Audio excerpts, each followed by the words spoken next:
Buena jornada para todos, bienvenidos a Agenda Abierta. Aquí este equipo de trabajo a pleno hoy, un poco achicopalado, como dicen los mexicanos, porque hemos perdido a uno de nuestros integrantes. La familia Telesur le da el duelo, el abrazo, el acompañamiento a la esposa, a la hija de Yol, uno de nuestros compañeros de trabajo que ha partido al estrellerío. Y como parten los grandes compañeros, las grandes personas, todos hablan muy bonito de él, como un buen compañero, como un muchacho muy respetuoso con sus compañeras, con un gran respeto hacia las mujeres. Cuando se genera una partida de esas, de una persona tan joven, y como no somos musulmanes ni hemos sido educados para entender que solo un paso más en nuestro ciclo de la muerte, se generan estos dolores que ahora a nivel de grupo vamos compartiendo también y vamos reflexionando y vamos hablando mientras acompañamos a la familia de Yol y el compañero aquí presente con nosotros, con todo eso bonito que nos ha ido enseñando y hemos ido compartiendo en más de 10 años de trabajo en esta casa periodística. Quiero pasar a compartirles ya en Twitter los dos interrogantes que tuvimos, que ya pusimos respecto a los temas que vamos a abordar como temas principales en esta agenda. Ya están nuestras invitadas también con nosotros en piso, esperando justamente para abrir los espacios de debate. En Venezuela se dan dos hechos. Por un lado, la visita del canciller ruso Sergei Lavrov. Se afinan vínculos con Rusia, decimos. Dos países sancionados por Estados Unidos buscan nuevas fórmulas de cooperación y desarrollo. Primera pregunta, ¿hay posibilidades reales de desandar las sanciones estadounidenses? Y cuando sigamos hablando de Venezuela, porque la información se ha dado aquí en la jornada de ayer, el caso Aida Merlano. Preguntamos, ¿desnuda este caso el entramado corrupto en la política colombiana? Ya van a ver las declaraciones de la ex parlamentaria y ya vamos a sumar también información y debate sobre el tema. Vamos a comenzar.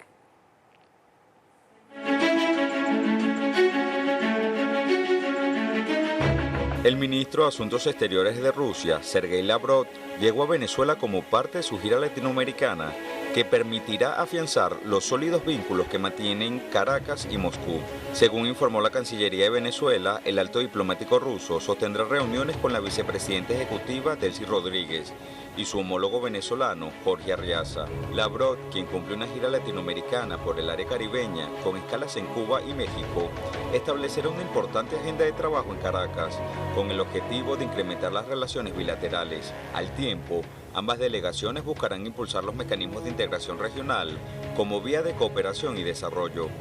Durante su estadía en el país se prevé que el máximo representante de la diplomacia rusa sostenga una reunión con el presidente de Venezuela, Nicolás Maduro, con el objetivo de incrementar lazos de cooperación y lucha en torno a las hostilidades de los Estados Unidos en su afán de romper con la unión ruso-venezolana. Para Rusia y Venezuela, la gira de Lavrov constituye un importante acercamiento con la región en el escenario geopolítico actual. Moscú plantea, dentro del marco del respeto por la libre determinación de los pueblos, llevar la cooperación mucho más allá, con propuestas viables para el crecimiento económico, por lo que ambas delegaciones revisarán la hoja de ruta establecida con la Comisión Intergubernamental de Alto Nivel CIAN. Esta mañana en Agenda Abierta analizaremos la visita de Lavrov a Venezuela como eje central del desarrollo y cooperación entre países que defienden la multilateralidad y respeto a la soberanía de los países.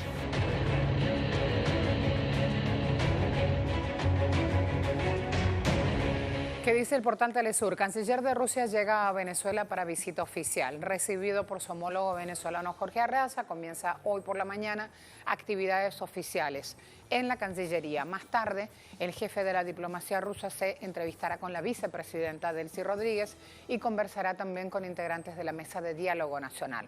Horas de la tarde será cuando vaya al Palacio Presidencial de Miraflores y allí se dará el encuentro con el presidente Nicolás Maduro.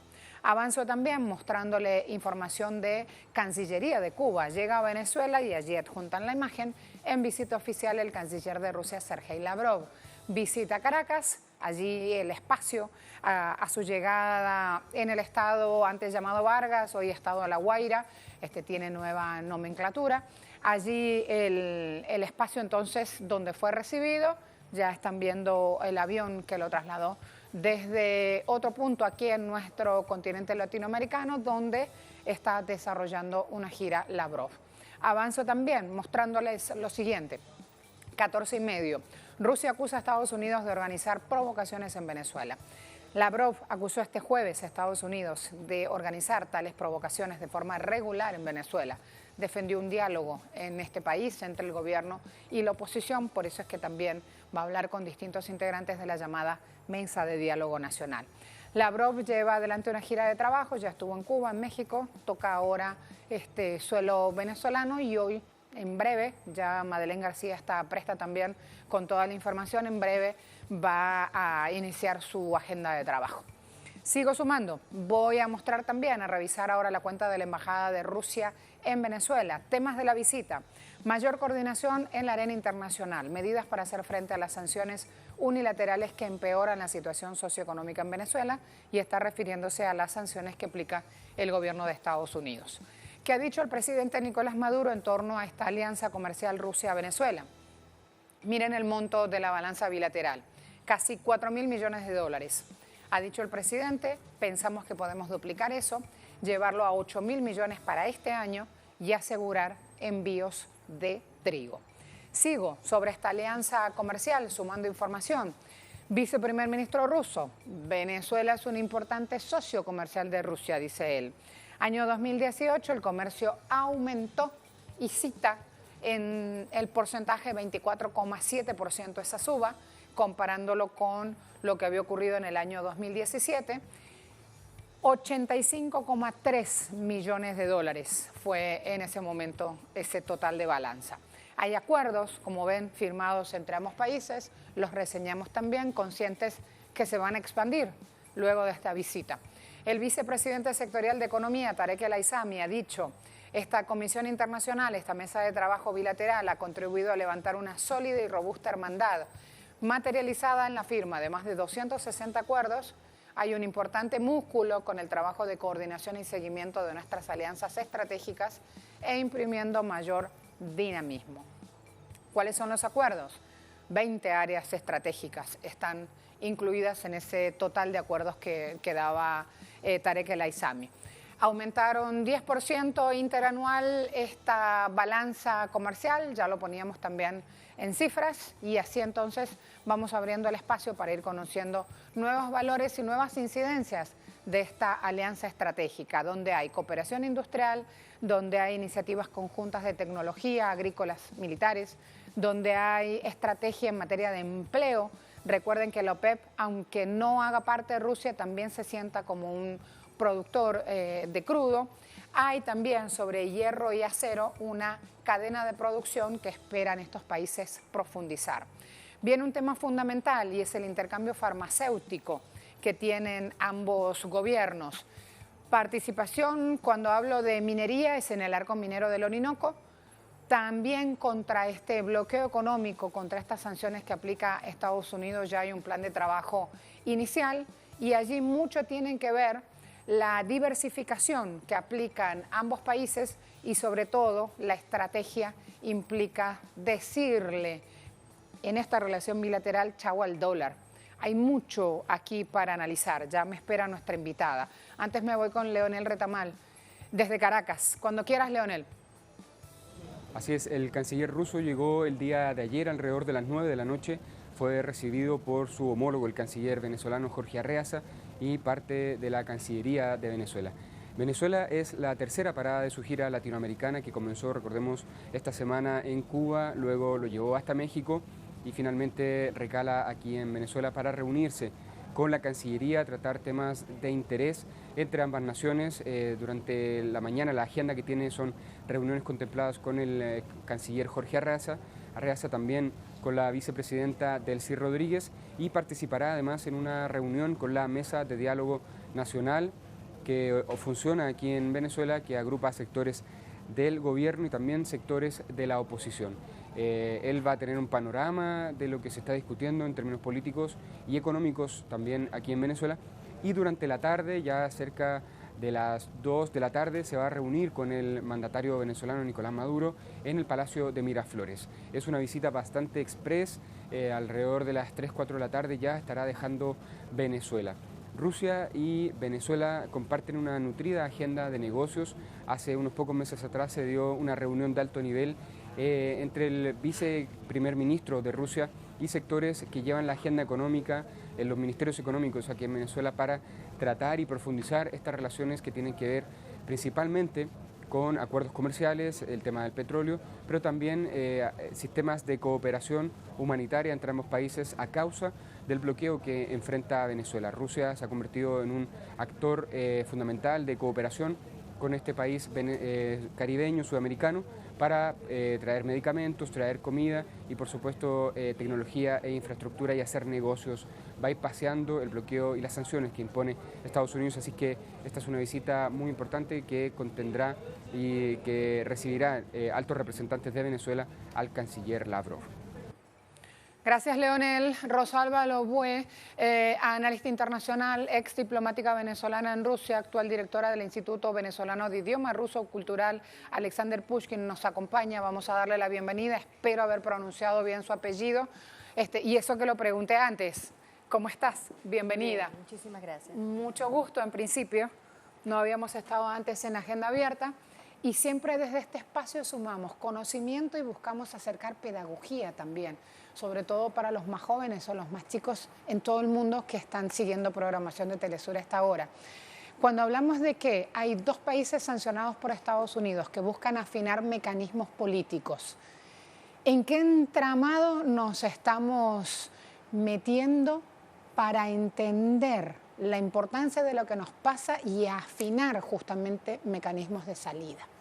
Si bien podemos considerar que estas sanciones, estos ataques contra, por ejemplo, Rusia, como uno de los países que lidera precisamente lo que es el nuevo bloque económico euroasiático, conjuntamente con Bielorrusia y Kazajistán principalmente, pues observamos cómo estas alianzas estratégicas con Venezuela, que no viene desde ahorita, sino ya está por cumplir casi 20 años de cooperación, buscan precisamente no solamente romper la hegemonía norteamericana, romper contra ese intento de lo que es la doctrina Monroe del siglo XXI, sino precisamente irnos hacia un marco de cooperación con un conjunto de países que en su momento eran parte de la Unión Soviética, pero hoy por hoy pues lideran una de las economías más importantes del mundo y significa una gran alianza estratégica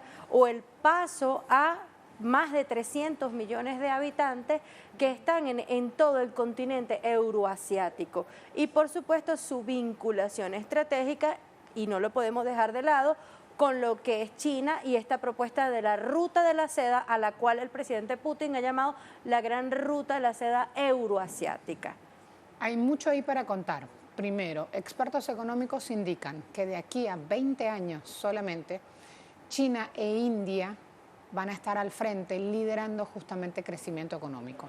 Eso implica que ya Estados Unidos no tendría un espacio de poder. No solo tiene que ver con cuánto mueven sus vínculos, su industrialización, sus espacios de crecimiento económico, sus bases políticas, sino también con su crecimiento demográfico. Por eso habla de este mercado justamente nuestra invitada. Estamos procesando en este momento declaraciones de funcionarios rusos destacando que las sanciones han sido totalmente ineficaces, que luego de las sanciones que aplica Estados Unidos a Rusia, el boomerang ruso lo que devuelve es justamente un nuevo espacio diversificado de producción. O sea que sí hay un espacio para la esperanza. La cuestión es cómo empezar a movernos y juntos para aprovechar esa experiencia rusa. Si vemos un poco lo que han sido las políticas impulsadas por el presidente Putin, enfrentando unas sanciones principalmente encabezadas por Estados Unidos, secundadas por Canadá, la Unión Europea y Australia contra Rusia en el año 2014, pues podemos hablar también de que luego de la disolución de la Unión Soviética y hasta más o menos el año 2012 pudiésemos hablar, hubo una desaceleración del aparato productivo nacional en Rusia. Estamos hablando del caso ruso. Y por supuesto, pues un país muy similar a Venezuela, con grandes riquezas, se dedicó inicialmente a invertir la balanza económico-comercial. Mucha importación de todos estos países contra lo que era la producción nacional. Pues empezó a usar sus exportaciones energéticas, sobre todo, de otra manera también. Más que las importaciones energéticas, porque ya es tradición en Rusia, lo energético y lo técnico-militar fue desde el 2014 y especialmente 2015, activar el plan anticrisis. Estamos hablando del caso de Rusia. En este plan anticrisis, además de una serie de medidas para evitar lo que es la especulación principalmente, diríamos que, y distintas medidas en cuanto a la fluctuación de la moneda o el ataque a la moneda rusa, en el rublo ruso, pues se intentó, o el presidente Putin impulsó a nivel nacional, la activación del aparato productivo nacional y diversificar la economía. Ello ha significado también una apertura internacional en un nuevo juego, en un nuevo ajedrez internacional de las relaciones de Rusia, más allá de lo técnico-militar y petrolero. Y por ello vemos cómo Latinoamérica ha sido fundamental y sobre todo Venezuela, como un paso estratégico o un punto estratégico principalmente para Sudamérica y el Caribe. ¿Por qué me dices sobre todo Venezuela? ¿Qué tenemos en Venezuela que no sea la condición geográfica, que es lo que apuntamos todos, porque lo tenemos claro, obviamente? La situación, la ubicación en este Caribe es preferencial. Estamos hablando de un punto desde lo portuario, desde el apalancamiento energético, un punto vital en Latinoamérica. Pero vamos a tratar de sumar también allí otros espacios al debate. ¿Por qué Venezuela? Si bien Venezuela es estratégico por su ubicación geopolítica, estamos hablando de que desde Venezuela, con el presidente Chávez y continuado por el presidente Nicolás Maduro, pues se iniciaron distintos proyectos, los cuales estamos hoy por hoy observando qué acertada fue la política del presidente Chávez en materia internacional. Por ejemplo, el inicio de lo que ha sido el Banco Ruso-Venezolano fue una idea del presidente Hugo Chávez Frías, que en el 2010 pues se funda conjuntamente con el presidente Putin, y en su momento se hablaba de una sucursal en China. Ya había una visión de amplitud en cuanto a las relaciones. Hoy por hoy estamos hablando de que es Banco Ruso-Venezolano-Chino, el Eurofina Mosnar Bank, el cual nos está dando una plataforma financiera para poder dinamizar la economía y las transacciones económicos comerciales. Amén de ello, los distintos mecanismos de integración en los cuales participamos nos ha permitido también darle a Rusia la oportunidad de asentar aquí, mediante proyectos conjuntos, empresas mixtas, por ejemplo, pues dos de ellos muy fundamentales. En el área técnico-militar, no solamente el incremento de esta cooperación, sino que aquí está pautado y diseñado el establecimiento de precisamente el Centro de Formación, de Capacitación Aeronáutico, Civil y Militar con tecnología rusa para toda Latinoamérica. ¿Qué significa? Que así como Rusia ha logrado vender sus equipos técnicos militares en Venezuela, también lo ha hecho con aviación civil en distintos países de Latinoamérica. Por eso ha sido estratégica esta visita de Lavrov y estas pequeñas giras, o gira muy rápida, por lo que ha sido Cuba y lo que es, por supuesto, México. La triangulación desde México a atender todo lo que es Centroamérica, con Cuba el eje de lo que es el Caribe y con Venezuela toda Sudamérica. Esto es un triángulo muy importante, de mucha estabilidad, de mucho contrapeso para Rusia. Igual en otras materias, en materia energética. Perdón, no quiero irme de eso, porque eso es fundamental entender, lo que está acotando nuestra invitada, es fundamental entender cuando Estados Unidos llega a Brasil, Bolsonaro abre justamente todo el sector aeronáutico y quienes llegan son las transnacionales estadounidenses. Allí justamente cuando habla de contrapeso hay que conocer también ese otro elemento, ¿no? Y todos hacen parte del mismo ajedrez. Precisamente, entonces podemos observar cómo en estas medidas también el apoyo y la cooperación rusa para lo que ha sido, por ejemplo, hoy por hoy, uno de los puntos de las líneas estratégicas que ha impulsado el presidente Nicolás Maduro recientemente, habla del uso del petro o de la criptomoneda. en donde Rusia también es uno, junto con China, uno de los países en los cuales está impulsando una criptomoneda respaldada por sus recursos, así como lo es Venezuela. Entonces, el permitir las transacciones económico-comerciales con una criptomoneda como el petro o el criptorrublo o el petroyuan permitirá dinamizar además toda la economía. Pero no solamente eso, debemos ir un poco más allá en la mirada. Y en esta mirada sigo con el eje, lo que ha sido esta visita fundamental, México, Cuba, Venezuela. Y es que desde arriba, al medio, abajo, como decía correcto. un experto de la BBC ayer. Es correcto. Vemos desde una visión global cómo Rusia, que sigue dinamizando e impulsando en la región euroasiática lo que es la Unión Económica Euroasiática y su relación con la Ruta de la Seda como un gran eje, y las alianzas estratégicas en la cooperación de Bielorrusia, Rusia principalmente, la Unión de Naciones, también observamos hacia este lado como, por ejemplo, y quería especificar allí, dos grandes proyectos o dos grandes áreas de cooperación principales, y como lo es Cuba, que también es uno de los países sancionados y atacados permanentemente por Estados Unidos. Hablamos de lo que es el gran proyecto del puerto de Mariel. En este gran proyecto donde se pretende dinamizar todo el comercio internacional desde Mariel, desde esta zona económica especial. Pero además de ello, México, la cual este año lidera la CELAC, inicialmente hablamos de que Rusia, más allá de China, Rusia ha iniciado su participación en la CELAC desde lo que es la CELAC Juventud, Rusia Jóvenes. Quiere ir muchísimo más allá y ya desde hace un par de años viene conversando con el presidente Andrés Manuel López Obrador para lo que así es la modernización de todo el sector petrolero energético de México, pero también el desarrollo de las nuevas líneas ferroviarias y marítimas para luego posiblemente, diríamos, avisoramos un nuevo trazado de una ruta transatlántica que iría desde México hasta Vladivostok, un punto sumamente importante para Rusia y en el que progresivamente veríamos o observaríamos lo que el presidente Putin viene diseñando desde el año 2015, que es la ruta marítima del norte o el gran cinturón norte-sur, que es una ruta petrolera que va por el Ártico, pero con incluso infraestructuras nuevas. Es correcto,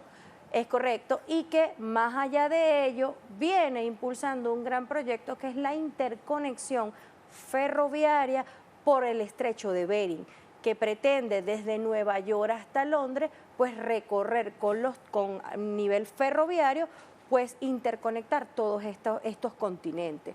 Eso es fundamental. Entonces, lo que es prioritario en toda la cooperación con el caso venezolano, estoy hablando de uno de los elementos, pero también vemos en la industria militar la fábrica de los Kalashnikov, y todas estas fábricas o estas empresas mixtas que se han instalado en Venezuela y que se tienen que seguir dinamizando, tienen por objetivo no solamente proveer a Venezuela, sino ser un centro de distribución, de adiestramiento, de apoyo para toda Latinoamérica y el Caribe.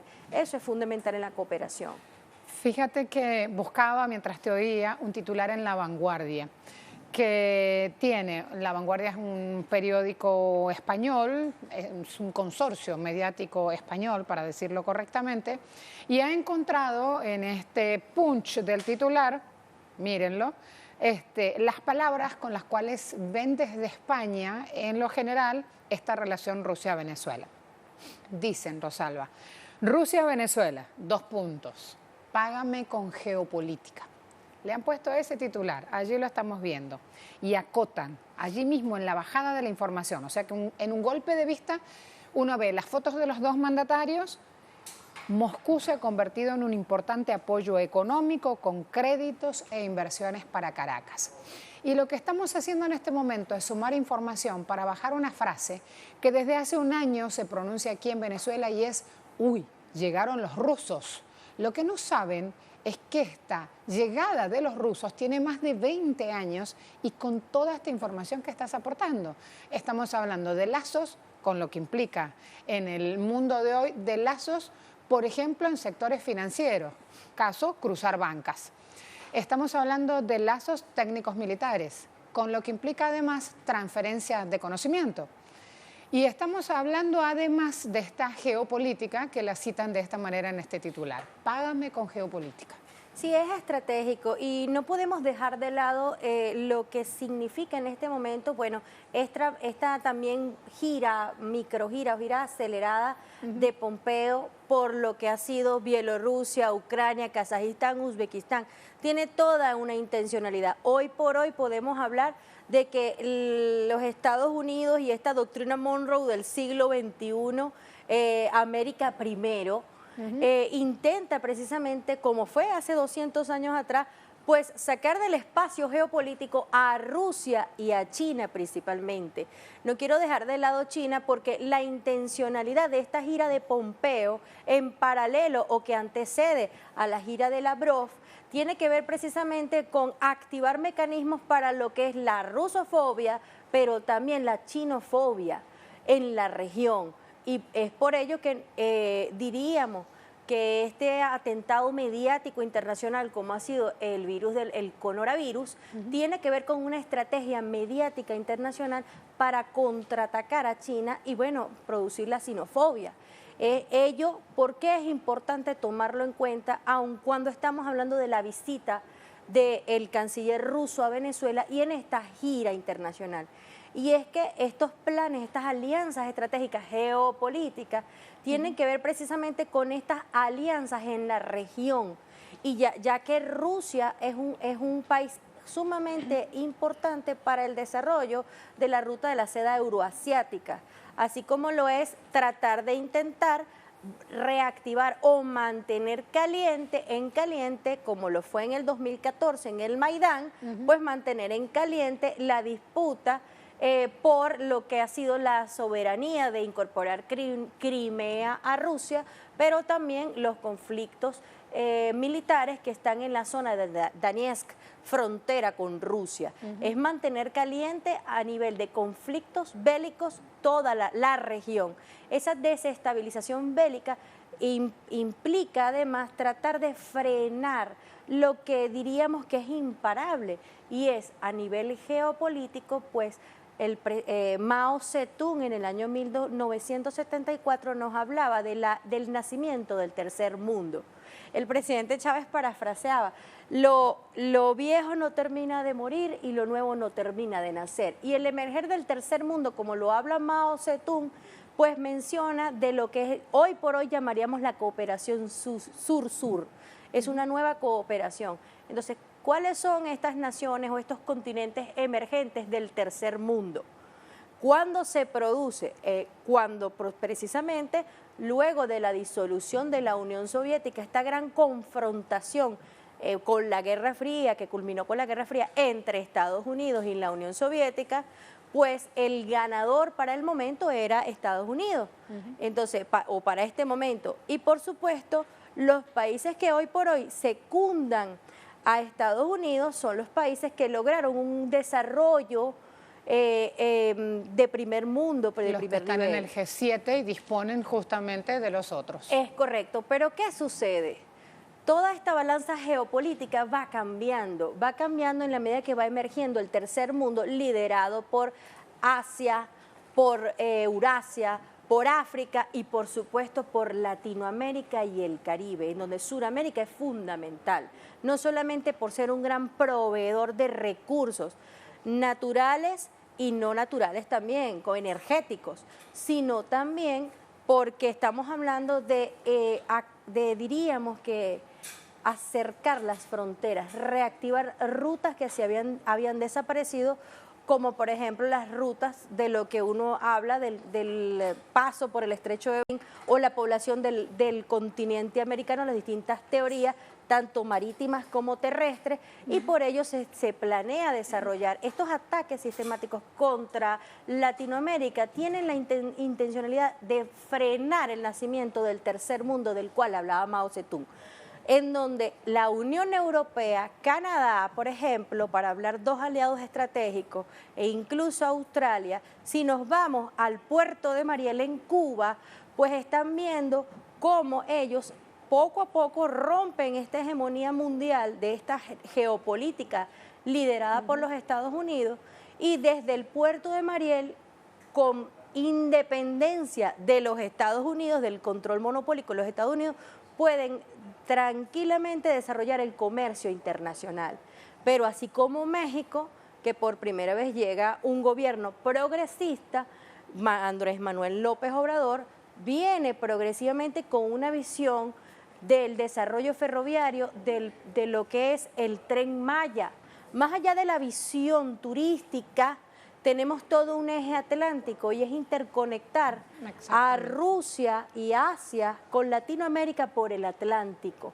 Entonces el peso de México es fundamental en este triángulo. En el caso venezolano, por supuesto, acelerar el paso, y no estamos hablando únicamente de estos 20 años o casi 20 años de relaciones estratégicas, sino la proyección a la cual viene, y en el caso ruso, concretamente, a diferencia de quizás otras nacionalidades u otros países injerencistas, en el caso ruso las alianzas estratégicas son precisamente para proveer a nuevos mercados emergentes desde Venezuela, desde Latinoamérica, y con la activación de Petrocaribe, que es una de las grandes líneas que ha dictado el presidente Nicolás Maduro, pues también romper con el bloqueo del comercio internacional en el sector petrolero.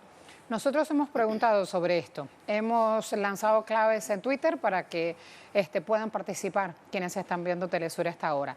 Preguntamos, ¿hay posibilidades reales de desandar las sanciones estadounidenses? A partir de esta agenda que se va a desplegar hoy entre Lavrov y primero en Cancillería junto a su homólogo Arreaza, luego con la vicepresidenta ejecutiva Delcy Rodríguez, luego en el encuentro con el presidente Nicolás Maduro. Sí, responden ustedes, 53,5%, no 15,7%, y le mandan a decir el 30,6% de quienes respondieron a esta pregunta a Trump, genocida. Así de clarito todo. Rosalba, muchas gracias. Con gusto. Hasta aquí esta primera parte de nuestro programa. Ya continuamos.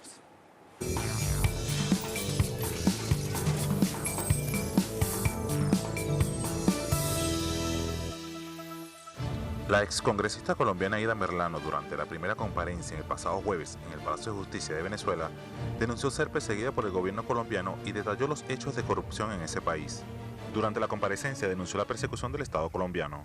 Soy perseguida por el presidente de mi país, Iván Duque, con la intención de asesinarme luego de la fuga organizada por una clase política dirigente en el país con la colaboración de Vargas Lleras y el exfiscal general de la Nación.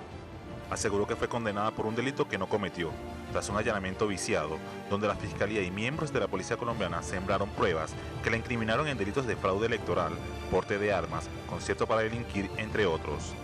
Merlano también reveló una trama de corrupción dentro del gobierno del presidente Iván Duque y del uribismo. Fui testigo de las altas sumas de dinero que se invertían en esas campañas y de las altas sumas de dinero entregadas por la empresa Valorcon y por la familia Char para financiar las campañas políticas presidenciales y asimismo de otros procesos de corrupción del país. Eso me colocó en el blanco o en objetivo militar de estas dos casas políticas poderosas. Según Merlano, las pruebas que tienen involucran al menos al 50% del Congreso colombiano. Además, solicitó ayuda al gobierno venezolano para no ser extraditada y evitar el riesgo que corre su vida si llegase a territorio colombiano. La comparecencia ante la justicia venezolana fue solicitada por la misma excongresista con el fin de detallar su versión y su inocencia ante los cargos de la justicia colombiana. Esta declaración comprueba la denuncia del presidente de Venezuela, Nicolás Maduro, quien afirmó que desde Bogotá se estaba fraguando un plan para obstaculizar la deportación de las fugitivas de la justicia colombiana. En este sentido, la excongresista pidió al gobierno de Nicolás Maduro protección para su integridad y la de su familia. Hoy, en Agenda Abierta, desplegaremos un abanico de interrogantes en torno a este hecho alarmante en la historia política de América Latina. ¿Tendrá alguna influencia estas declaraciones en el ámbito internacional colombiano? ¿Cuál será la decisión del aparato estatal venezolano y qué repercusión tendrá en relación entre ambas naciones? ¿Cuál deberá ser la reacción de los poderes del Estado colombiano ante estas declaraciones? ¿Qué dice Telesur? ¿Qué declaró la excongresista colombiana Aida Merlano ante la justicia venezolana? Cuando entregue las pruebas de corrupción, no solamente cae Iván Duque, sino Álvaro Uribe, Santos, casi media clase política y el Partido Conservador completo, dijo la excongresista. Para nadie es un secreto que más del 90% del Congreso de Colombia se elige comprando votos, sobre todo en la región Caribe. Son pocos los que se eligen a conciencia, confesó Merlano. Avanzo con más declaraciones. ACN.com. Aida Merlano acusa a Duque de querer matarla y Colombia lo niega. El gobierno de Duque me raptó, ha dicho. Los raptores me contaron todo, me iban a asesinar y enterrar para que nunca me encontraran en una finca de Valledupar. La ex parlamentaria explicó que ingresó de manera ilegal a Venezuela por desesperación y para buscar refugio. Además, hay un tuit, declaración emitida por la segunda vicepresidenta de la Cámara de Representantes de Colombia, María José Pizarro Rodríguez. Pizarro Rodríguez dijo, el gobierno rechaza declaraciones de Aida Merlano mientras no hace nada para que su versión sea juzgada en Colombia, mientras lamenta muerte del asesino y mentiroso sicario de Popeye, mientras no ha dicho o hecho nada frente al asesinato de cientos de líderes sociales. ¿Qué tal? Pone entre interrogantes. El Heraldo dice, Uribe asegura que escasamente se cruzó saludos con Merlano, luego que la excongresista señalara en Venezuela ayer que el expresidente Uribe había recibido financiación ilegal en sus campañas y que estaba detrás de un complot en contra suya, por lo cual lo responsabilizaba por su vida. Uribe, del Centro Democrático, ha emitido este viernes un comunicado en el que asegura que escasamente se cruzó saludos con Merlano. Este tema es muy delicado, requiere mucha concentración. Este tema, por sus implicancias, es un tema sensible, así lo califican políticamente. Mucho cuidado con cada dato y cada manifestación que se hace sobre el punto. Vamos a pasar a intentar en tiempos televisivos a contar todo este capítulo arrancamos contando quién es Aida Merlano. Nacida en Barranquilla, Colombia, abogada, exparlamentaria, representante justamente a la Cámara por el Partido Conservador, por eso dice que del Partido Conservador no va a quedar nada si habla, entre el 2014 y el 2018. ¿De qué se le acusa a Merlano en Colombia? De delitos electorales, de tenencia ilegal de armas, cumplía sentencia de 15 años de cárcel. ¿Y qué es lo que pasa y por qué es detenida en Venezuela? ¿De qué está acusada en Venezuela?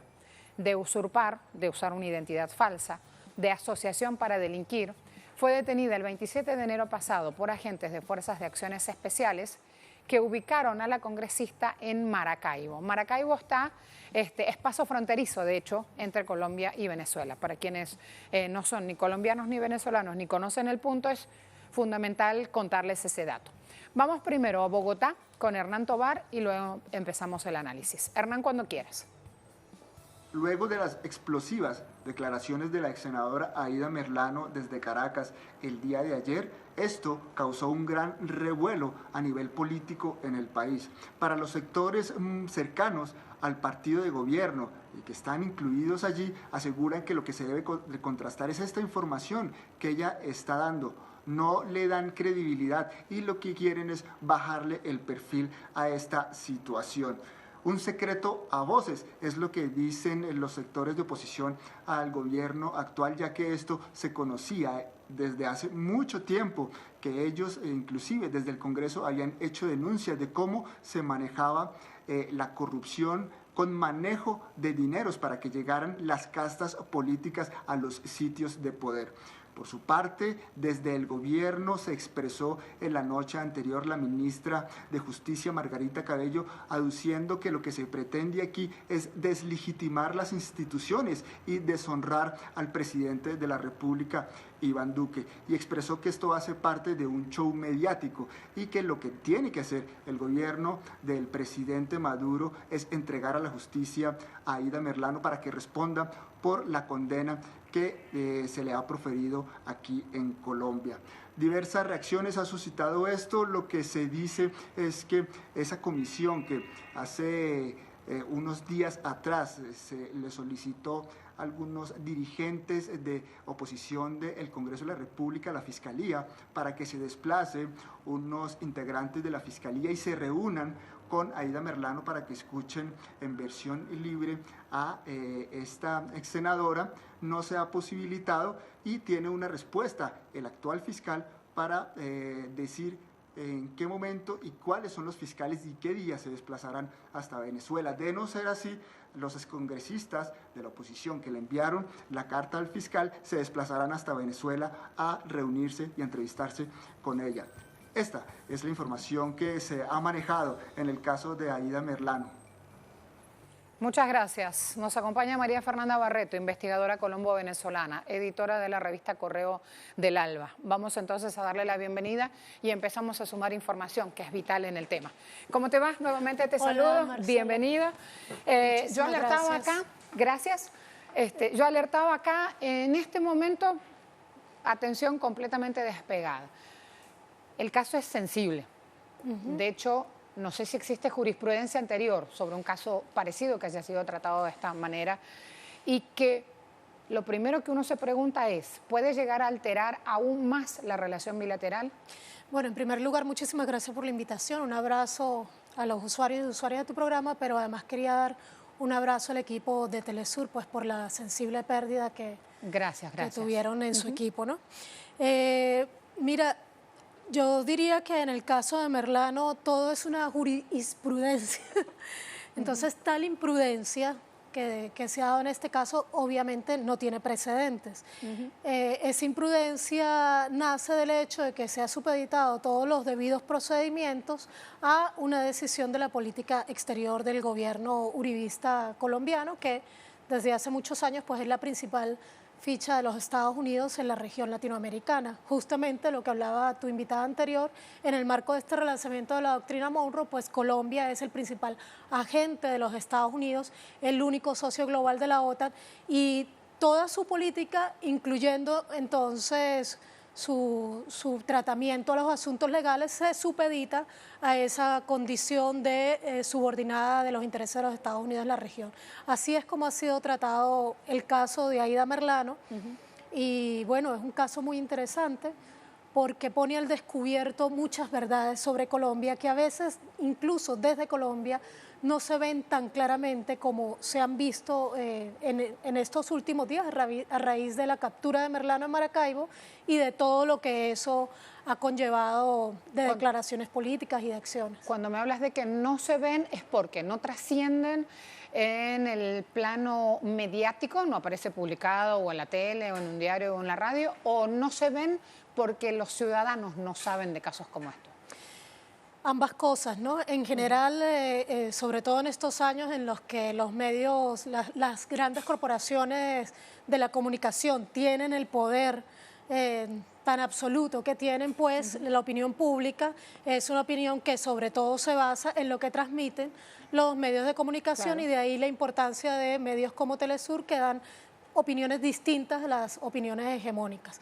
Entonces, en Colombia, siempre digo que hay un gran reto para Colombia, que es romper el ensimismamiento, primero romper el cerco mediático, porque Colombia es un país de mafias, de carteles, y entre esas mafias y esos carteles también están las mafias y los carteles de la comunicación que se cierran a todo tipo de información que deje al desnudo a la clase política colombiana, pero también las instituciones mismas del Estado se han colocado todas al servicio de esta clase de política colombiana que a su vez se ha imbrincado con los poderes de facto como el narcotráfico, el paramilitarismo y que a su vez además se supedita a los intereses de los Estados Unidos. Entonces es muy difícil ver jornadas como las de ayer, en la que, como resumía Pizarro en el tuit que leíste recientemente, quedó tan al desnudo la clase política colombiana. De hecho, yo puse un Twitter ayer donde decía, bueno, después de las declaraciones del general Zapateiro, dando el pésame a la familia de Popeye, diciendo que había muerto un colombiano, cuando no dice nada sobre las víctimas de este genocidio que se está llevando a cabo en Colombia, el genocidio de líderes y lideresas sociales, donde, por cierto, hay varios actores de las fuerzas militares implicadas. y a la vez las declaraciones de Merlano, ambas en el mismo día, que deja al descubierto una práctica común en la política colombiana, que es la compra de votos, pero además la vinculación de la clase política colombiana con la corrupción y con el paramilitarismo, pues una jornada como esta, donde queda tan al desnudo la clase política colombiana, creo que lo único que va quedando en Colombia es que alguien apague la luz y cierre la puerta del Palacio de Nariño y listo, porque quedó en claro que si hay un narcoestado en América Latina y si hay un estado fallido, débil en América Latina, en este momento ese es el Estado colombiano. Sobre el filo de la cornisa, hablamos de importantes políticos y toda una clase política denunciada por Merlano ayer. Hay mucho de los cuidados jurídicos que se han sostenido aquí por parte de autoridades venezolanas. Menciono uno. Ayer, durante sus declaraciones, se dio acceso a la prensa. No pudieron llevar cámaras para tomar las imágenes respectivas, ya sea cámaras de fotos o cámaras de video, pero estuvieron invitados, trabajadores, colegas de prensa, en este caso también participó y chequeó de ipso facto, en ese momento, chequeó estas declaraciones un colega de Telesur. Esto es algo, este tratamiento que da la justicia justamente por la implicancia del caso no se había visto aquí. Cuando se conocieron las informaciones, cuando se conocieron las declaraciones, rápidamente desde Colombia replican con la negativa. Ese fue el primer paso. ¿Qué es lo que sigue ahora para seguir desandando ese entramado jurídico? Y Merlano decía, todo lo que puedan hacer para salvar mi vida, lo necesito, es imprescindible para mí. Hablamos de una persona desesperada por salvar su vida. Correcto. Bueno, el asesinato es una política de Estado en Colombia. El asesinato de la oposición es una política de Estado en Colombia. No ahora, no solamente con el uribismo, obviamente agravado desde que llegó el uribismo al poder en el año 2002, pero siempre a lo largo de los últimos 200 años ha sido una política de la clase dominante colombiana el asesinato de los opositores. Aída Merlano no es propiamente una opositora, viene de la misma clase política que ahora está denunciando. Conservadora. Correcto.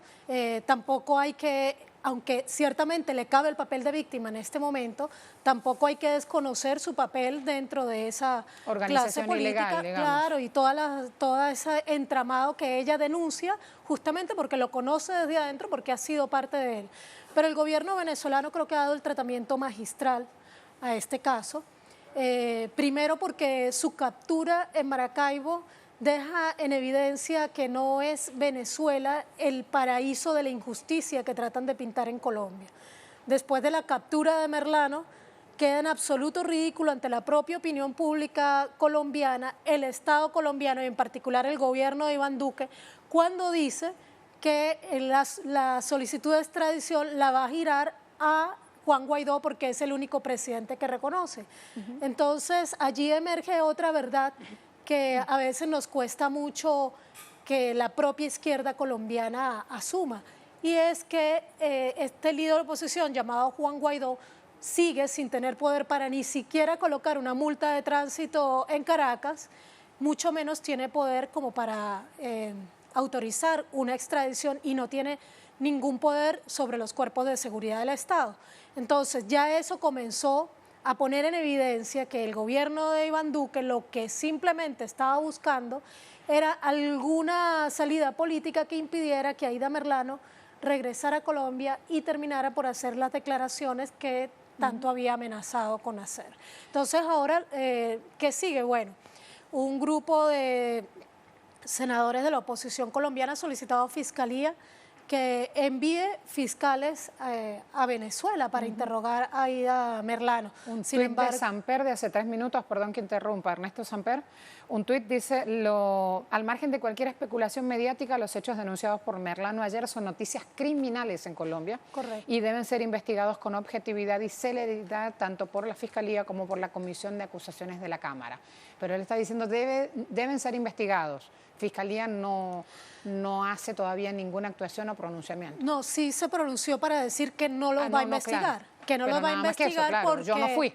Ya, porque Ajá, yo ellos no sé. simplemente en su Ajá. momento no fueron notificados. En esto el expresidente Samper tiene razón cuando dice, bueno, es lo que podría, yo no soy abogada, ¿no? Pero se podría abrir un proceso por noticia de crimen injustamente, porque la ex senadora Merlano pues simplemente puso el punto sobre las sillas de temas que no sorprendieron a ningún colombiano o colombiana, porque las afirmaciones que ella hace ya tienen mucha historia dentro de Colombia. Y sobre eso va Alfredo Paredes. Entre los ventiladores de Aida Merlano, la JEP Colombia y otros que irán apareciendo, una pena que Popeye murió antes de encenderlo, dice, acabarán con la clase política que ha empobrecido, saqueado y desangrado a Colombia.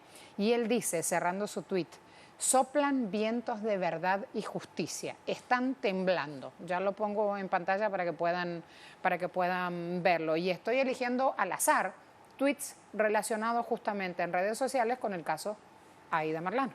Bueno, vientos de verdad sí soplan, en eso estoy de acuerdo.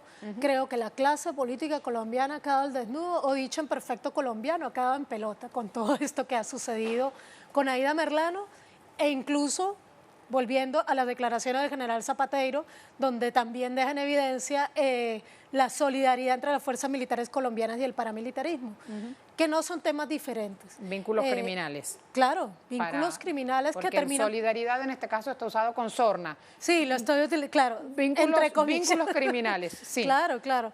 Entonces, creo que sí, soplan vientos de verdad. Está quedando una verdad al descubierto, verdad que además se le suma la verdad de que Guaidó no tiene ningún poder en Venezuela, de que ha sido un despropósito de la Cancillería colombiana, del gobierno de Iván Duque, romper relaciones con Nicolás Maduro, cuando además en este país seguimos viviendo millones de colombianos y colombianas que, por cierto, ahora no tenemos acceso a ningún tipo de representación consular, ¿ya?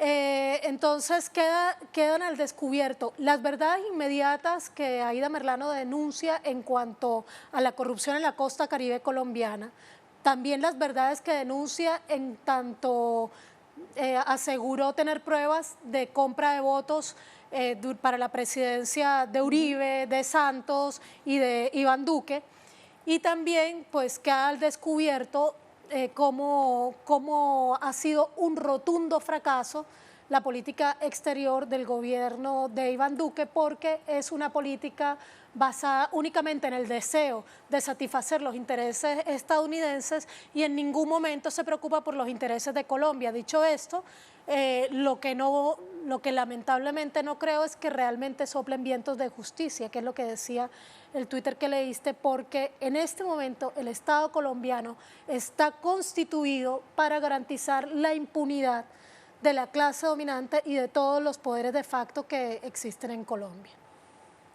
El caso es solo una muestra de cómo se desmoronan gobiernos gobernados por mercaderes del hambre y de la muerte y enemigos de quienes trabajamos. Nos tienen y hay aquí, hay múltiples repercusiones en redes sociales a nuestro interrogante, justamente. Hemos preguntado si este caso Aida Merlano desnuda el entramado corrupto en la política colombiana. Y miren el sí, casi 80% de respuestas, hay 248 votos, se colocó 8 y 10. Esta pregunta está toda la jornada abierta para participar en este debate, así que mira cuánta repercusión ha tenido. Y se habla como ya se habla de un culebrón, pero en realidad estamos hablando de, por eso le bajo el tono farandulesco con que a veces se presenta el tema. Correcto. Es un tema muy grave que está ocurriendo. Sucedieron ayer las declaraciones en suelo venezolano. Caso Aida Merlano, si quiere seguir investigando, seguramente va a dar que hablar también. Esta es la punta del iceberg en todo el panorama político colombiano. Correcto, hoy va a ser un día de repercusiones. Exacto, y es muy importante que este caso se siga manteniendo en la opinión pública colombiana y que, como tú señalas, sea tratado con seriedad, porque realmente por aquí, por este hilo, puede comenzar también a desatarse ese entramado de mafias que controlan el Estado colombiano. Los senadores de oposición colombiana que enviaron esta solicitud a Fiscalía ya han dicho que en caso de que Fiscalía no cumpla, pues vendría una comisión del Senado colombiano a entrevistarse con la señora Aída Merlano. Eso realmente es muy importante. Es muy importante también que el gobierno de Venezuela, del presidente Nicolás Maduro, le garantice la vida a Aída Merlano. Ella ayer no solicitó explícitamente asilo, pues solicitó que su vida sea protegida, además tiene unos delitos que pagar en Venezuela, pero es muy importante que sea preservada la vida de la ex senadora, pero también que, como ella misma solicitó ayer, se le siga dando acceso a los medios de comunicación de Colombia para que continúe ella diciendo a la opinión pública colombiana todo lo que sabe, porque como también decían algunos de las personas que leíste a través de las redes sociales, la muerte de Popeye ayer, por ejemplo, nos deja sin un montón de información a quienes durante años hemos luchado por la justicia y la verdad en Colombia. Miles de asesinatos cometidos por este hombre. A todos muchas gracias. Aquí se termina nuestra agenda de este día. Los estoy viendo en breve, en este caso con las noticias económicas, y luego la próxima semana, de lunes a viernes, una horita, donde abrimos nuestra agenda y aparecen temas como este. María, gracias. Muchísimas gracias. A ti siempre a la orden. Hasta luego a todos.